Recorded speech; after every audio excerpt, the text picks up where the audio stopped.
Hello. If you can hear that in the background, just try to ignore it. It's a vacuum cleaner going. But if you click on the title or the thumbnail, you know why you're here. It's for the Warpath. Kingdom Warpath review, which, like I said, is a very good figure.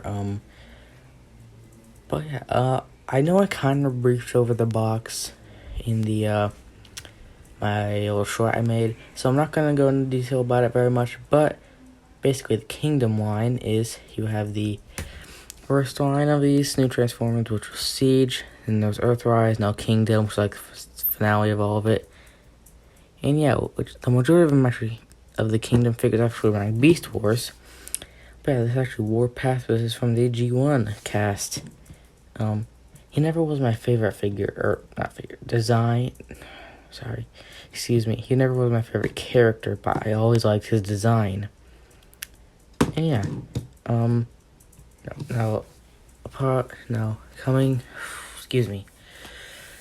it comes to some of the other Kingdom figures, I do plan on getting Dinobot, and we'll see about the rest. But yeah, with that out of the way, we're just going to go ahead and take a look at the box. Taking a look at said box, on the front here, this artwork there is really nice. Like some promotional, or some art of Warpath, in robot mode and tank mode. The arc of their craft, which I think is very nice. On the back, it's just some promotional shots of Warpath in robot and tank mode. Nothing that deal. 26 steps. On the side is a really nice, I love this. Also a piece of, you have like Galvatron and Megatron, like all the Beast Wars cast are on the side, the golden disc in the center, and if you can make it out, Unicron up there in the corner, which is very awesome. I don't know if it can focus. There, the Unicron up there. I like that a lot. And with every of these Kingdom figures, you get a randomized included card, which the shiny part of the card is removable as a sticker, which I'm not going to remove it right now. I got the arc, as you can see, which if you can see closely, it has some like really nice damage to it. I do like that card. On the back, you got the golden disc. I really like this. And it's got Warpath himself. He's very nice, and this is in tank mode, but he's very nice. He fits together really well. Nothing pops loose too easy, and yeah. Now there are some gripes I have with it, specifically the paint. It is painted. It's supposed to curse and a blessing. Now painted parts are the treads. They are painted white, which that paint's very durable. And the reason painted parts is good is because obviously it gives a feeling of quality, but it's bad because the paint can chip, and that's very bad. So it started to happen here on the arms, but we'll get into that later. Because these do become the robot mode arms, and painted parts are the sides here. This, not the middle though. And the main turret. As you can see like the difference between the barrel is not painted, but the turret is. You can see that there. Yeah, also there's a good shot of like where it chipped it because it was being a bit of a brute. Yeah, but now you have the bottom, which usually on a Transformers figure, and I'm just going to bring in the Siege Optimus Prime here, is very messy, but Warpath here is actually very clean, in my opinion. Whereas Prime was like junk. It's very neat on Warpath, which is very shocking to me. We'll talk more about Prime later. But yeah, now, in terms of accuracy to like a real life tank, there is something like the pilot's seat right there in the middle. If you can make that out, which is really nice, and the gunner or the commander's viewport there. I like that a lot. And obviously an Autobot logo. But in terms of articulation, because it's a tank, the main turret can rotate, which once you get to about that point, it gets very stiff, and it could do full 360, I feel, but I don't want to force it. And the cannon can go up to at that point down to like straight flush, but mine has to spring up a bit. Yeah, that's kind of it. So very, very nice tank mode there. And there's obviously the fan mode here, which before I get into transformation, I just gotta do where you fold that down and flip out his head to get this, which I do think's hilarious. But yeah, we're just gonna fold that back in and get into the real transformation, which a good place to start is to remove his shield here from the bottom, which, give me a minute, what I fit is a questionable case of part forming. You could just chuck this aside, set this down, and there you go. But now, oh, I forgot to mention, he does roll fairly well. But yeah, if you do that, then you have this ugly gap, versus you put the shield on, kind of fills the gap in. If you just, it fills the gap in. But yeah, so if you consider parts forming good for you, I don't know what to think about it. But yeah, we're just gonna set that aside for now, get more into it. So, what do we do next?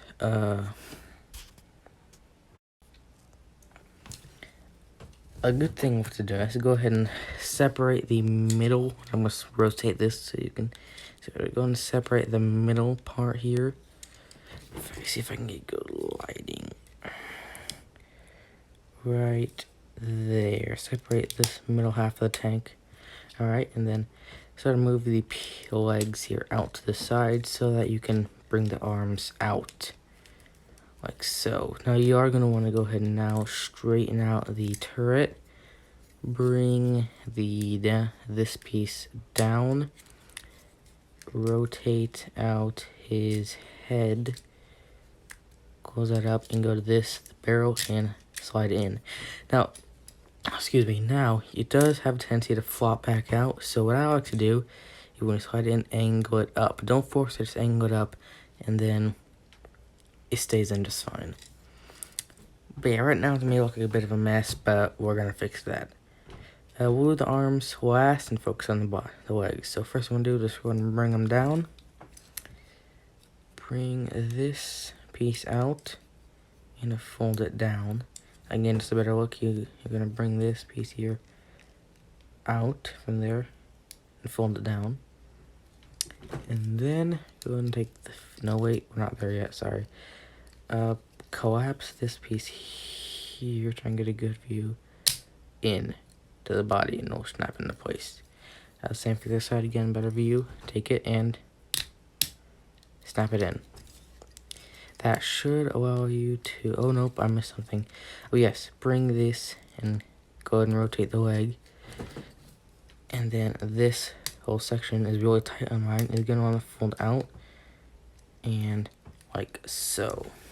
So again, go ahead and just fold this piece out like so. Now you can take and bring the feet down and rotate this whole section around to the back of the leg and it will snap in.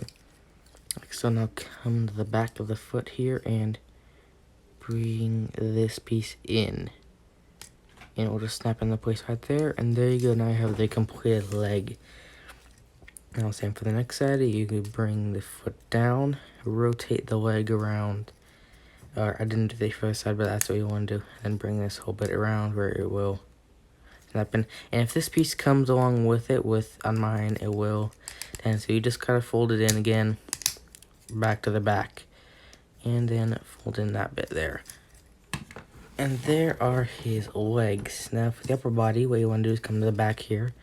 Take and actually take this bit here and snap it in like so, then take and fold that down.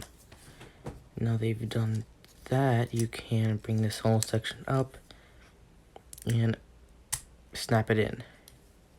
There. Now for the arms, what you want to do is go ahead and bring those out, hold that down, and there you go. For the other side, bring it out, hold it down, and there you have a completed Warpath in the rubber mode. Now what the instructions tell you to do is take the shield and plug it into the port right here in the arm, like so, and do that. But I don't really think that looks that good, so I just like to remove it, set it aside, and yeah. There we go. Now I'll get into some of the details. Again, very nice. This is the forearms. They probably, again, all the paint parts on the road mode. This again ships the easiest.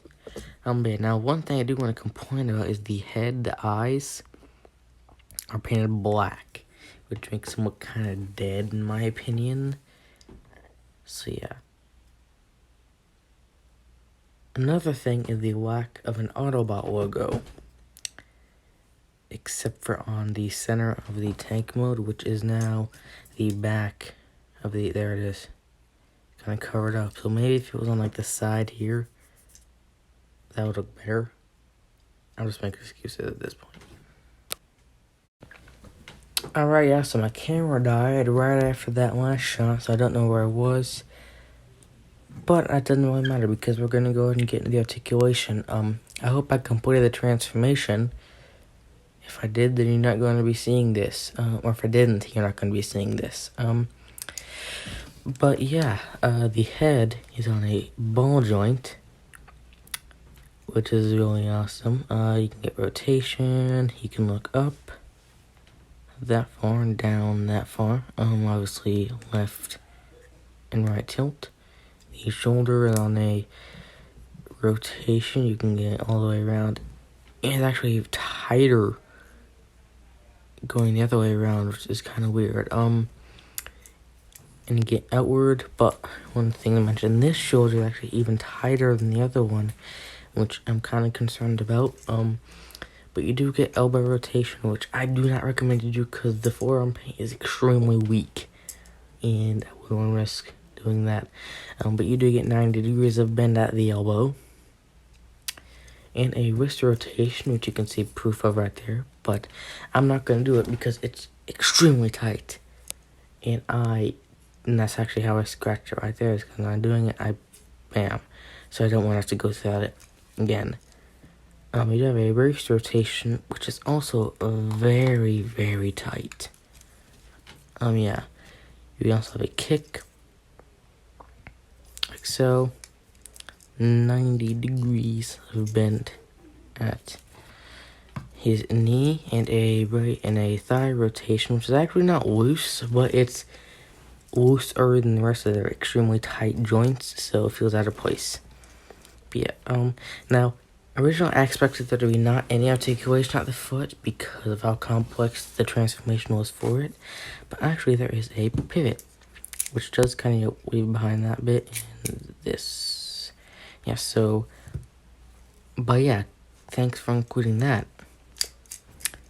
But yeah, there we have his articulation, and with that out of the way, I think it's time that we do the size comparisons. Alright, so starting it off, we have the Siege Optimus Prime from the first line, which is way shorter than Siege Prime here, which I think is very interesting. And then next, we have the, give me a minute, NECA 64 Godzilla, which is the review before this, and so here's shorter than NECA Godzilla there, which is very, very interesting to me that he's so small, whilst I feel if he was the same height as Prime, he could have been a bit better.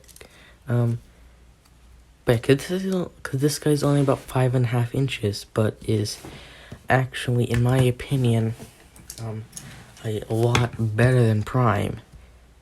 Even though Prime is, Prime, I still think this guy's a lot better, a lot more affordable, because this guy's about $30, whilst I got this guy for only about 20. So yeah, big difference there. So yeah, overall, this guy gets a solid 8 out of 10. The reason it's not 10 is because the weak paint, and Yeah, just because he's so small. Because if he was bigger, it would have been awesome if he was bigger. But yeah, without a further ado, I hope you guys enjoyed the video, and I'll see you all next time.